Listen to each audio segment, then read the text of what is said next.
2021 was great. You'd not find that many people who would actually go on to disagree with that. For starters, there's 2021's Olympics. What's special about it? It was held in Japan, and it only doesn't stop there. Some athletes really did this. Disney Plus launched in 2019, streaming many of your favorites as well as producing their own. Some were great and some became memes. On the other hand, us weebs were waiting and waiting and waiting just to hear some news of Disney Plus finally streaming some animes, and we received it. Yeah, Disney Plus launched Star Wars anime, consisting 9 episodes done by different studios. Another general question is, was it good? Well, it was okay. Have you watched Castlevania? This year the last season came out, and would you look at the animation? It's not Japanese. Therefore, some will raise the question, is this an anime? Take a look at that. How many shows have this kind of animation, this kind of music? Who cares whether it's made in America? Who would wanna miss this? I mean, damn. This year, Netflix also made their anime streaming system move up a notch, cause before you'd only find Netflix original episodes all at once. Other shows would have to end to be on Netflix. But now you find stuff like My Hero Academia, Demon Slayer, Komi-san, Blue Period episodes every week. What else Netflix did? They gave 13 episodes of JoJo's Bizarre Adventure Part 6 Stone Ocean in a single day. There's this Chinese animation or Donghua or made in China animation or whatever you wanna call it. First, let me tell you, the opening song is bomb. So is the ending. There's a chance you'll get addicted like you did with Unravel, Silhouette, and Lisa. In the plot, there's mystery, time travel, thrill, emotion, and it's brilliant. Yeah. Moving to Japan at last, I think one particular genre did quite good. I know many have become tired of this genre, but this year some isekais are absolute bangers. This year started with Mushoku Tensei, the grandfather of isekais. This show isn't about an overpowered MC surprising everyone with his flexes and becoming a harem character. It's about him slowly becoming OP and in the process becoming a harem character. In other words, it's fun. Now, there are 2 other shows that depicts character growth, I mean literally from an infant to an adult. One is Farai Paladin, other is The World's Finest Assassin gets reincarnated. Also, like me, there's many people who started watching it after knowing it was made by the creator of Radio of Healer, the revolutionary anime of the year, but it doesn't have those. It's got some fan service here and there for men and women, but not fap level. Aside from these, we got Yahisama Tsukimichi Moonlight Fantasy, as well as some season 2s of series like Re:Zero Season 2 Part 2. That time I got reincarnated as a slime. How not to summon a demon lord. Welcome to Demon School, Iruma-kun. However, there's 3 particular isekai shows that hit different. These animes showed that isekai shows can be more than just exploring the fantasy world and having an overpowered MC. These series are High Rise Invasion, Battle Game in 5 Seconds, and Sonny Boy. It's not that these animes are exceptionally good or anything. Sonny Boy demanded 200 IQ audiences to understand some confusing episodes. Battle Game in 5 Seconds tried to do Battle of Strategies.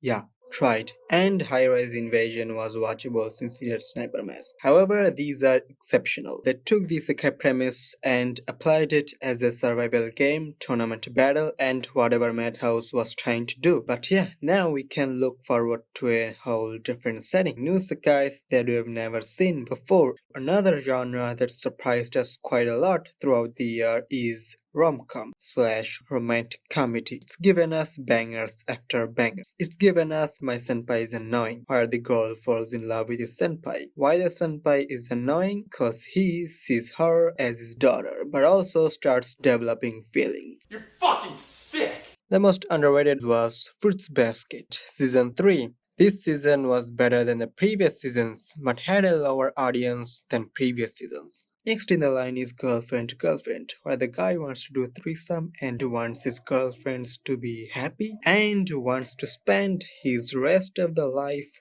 with the both of them. It just doesn't stop there. The story makes us wanna know how he will cope up with this sort of situation. Next is the two series that everyone has been waiting for far too long. One is Don't Toy With Me, Miss Nagatoro, and the other is Komi Can't Communicate. One is where this fella gets teased by his junior cause she likes him, and why doesn't he say anything cause this turns him on. Also, since he's shy and feels awkward around people, which turns her on. On the other hand, Kami Can't Communicate is about a girl who has a communication disorder. Because of that, she feels anxiety whenever she tries to talk. That turns everyone on. It isn't just that. My man Tadano doesn't tease her like certain someone. No, instead, he becomes a simp, becomes determined to help Kami gain 100 friends. Every show that I mentioned are really good. One can't really afford to not give these shows a chance. Also, there's a show called Higehiro, and Wikipedia says it's a rom-com. It's not. Change it. It's not a fucking rom-com. Lastly, the one show that I've reserved for so long is, in my opinion, one of the best rom-com ever to come out. It's also my personal favorite, and it's Horimiya. It shows how two people cope with each other, their friends, families, and how two people can gradually heal each other. For me, watching this show was really heartwarming. I guess it's time to bring the big gun. It's time to bring Shonen. Although Shonen's biggest provider, Shonen Jump, didn't shine that much this year, everyone's still stuck on last year's Jujutsu Kaisen. No one knew that My Hero Academia Season 5 existed till Shigaraki flipped, or more like flexed. Demon Slayer Season 2 launched, however, it was less adapted from the manga and more from the movie. Dr. Stone Season 2 came and went. Promised Neverland Season 2 came, it was shit. It's like one of those adaptations that makes you feel just the manga. The long-awaited adaptation of Sugumi Oba and Takeshi Obata's manga Platinum End came. It was more like an another child of Death Note and Mirai Nikki. Now, the shonens that shook this year are Attack on Titan quintessential quintuplets, Tokyo Revengers to Your Eternity, the case study of Vanitas and its art, Blue Period, Ranking of Kings, One Piece and Boruto.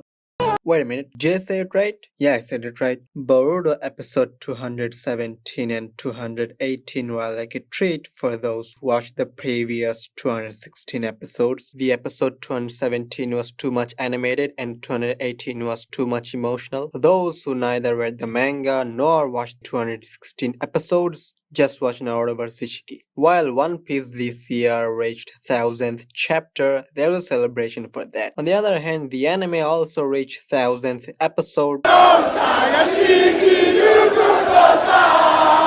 Who knew there was a celebration for that as well? The current arc is like...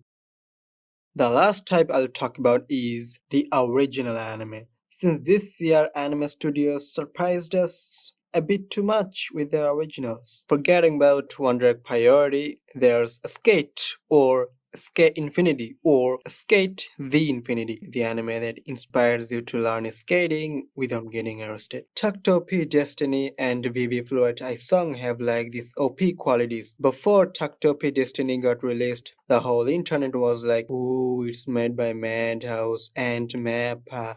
Oh my. I mean, the trailer alone was enough to make everyone thirsty. The only thing remained, as well as the major thing remained, was presenting 12 juicy episodes. What did they do? They spilled the juice. Everything was good, even the music was something. But the plot was... Baby Fluid Ice Song surpassed everyone's expectations, both in terms of story, character writing, music, everything. Also, when it comes to combat, the studio starts dropping bombs. Sometimes they present these images that can be stared for hours. This was supposed to be the original anime of the year, if only it didn't come Odd Taxi. I think it takes the same spot for one of the top animes of the year as well as one of the best original animes ever. The sheer effort behind writing, plot points, characters is just one of a kind. At first, it's like, what's this, an Animal Kingdom? After finishing it, it's more like #release season 2. When everyone was discovering new bombs, few bombs also dropped on the internet. Now, I'm not talking about trash taste. The bombs were in the form of fan animation. These animations are like cuts from high budget animes that we'll never see. Take, for example, Ichigo vs. Naruto, Bakugo vs. Inosuke, Eren vs. Vegeta. These fights are what many fans wanna see, and these animations are short, but the amount of details is far greater than many studios give.